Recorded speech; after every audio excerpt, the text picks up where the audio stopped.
जय प्रधान पूर्व अध्यक्ष आईसीआई वाराणसी। आज जो बजट पेश हुआ है, क्या-क्या इसमें लोगों को सुविधा मिली?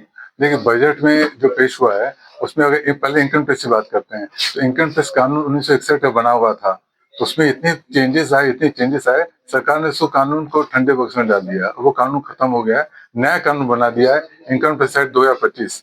1 अप्रैल 2026 से नया कानून लागू होगा। वो इतना सिंपल है, फॉर्म सिंपल है, उसकी लैंग्वेज सिंपल है और वो पढ़ेंगे लोग इनकम टैक्स 2025 तो काफी सरल भाषा में लिखा गया है, तो काफी सबको आम आदमियों को समझ में आएगा इनकम टैक्स कानून क्या है, काफी सरल कर दिया गया है।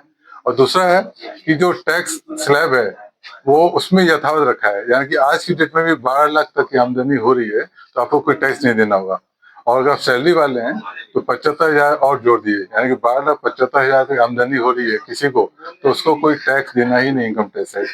एक अनुमान के हिसाब से पूरे इंडिया में केवल 1% ही लोग होंगे मेरे ख्याल से जिनको अगर टैक्स देने की नौबत आएगी, बाकी सब टैक्स के दायरे से बाहर हो जाएंगे। नौकरी पेशा वर्ग जो है, उनको शायद टैक्स देना पड़े।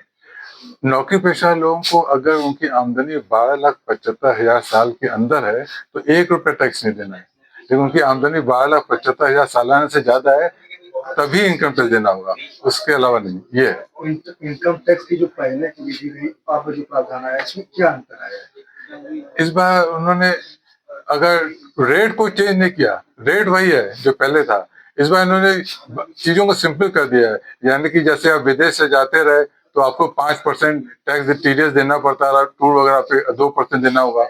उसी तरह आप फॉरेन से गुड्स लेके आते थे, माल लेके आते थे तो उसमें आपको 20% टैक्स देना पड़ता था, पर्सनल वाले पे उसको 10% कर दिया गया है।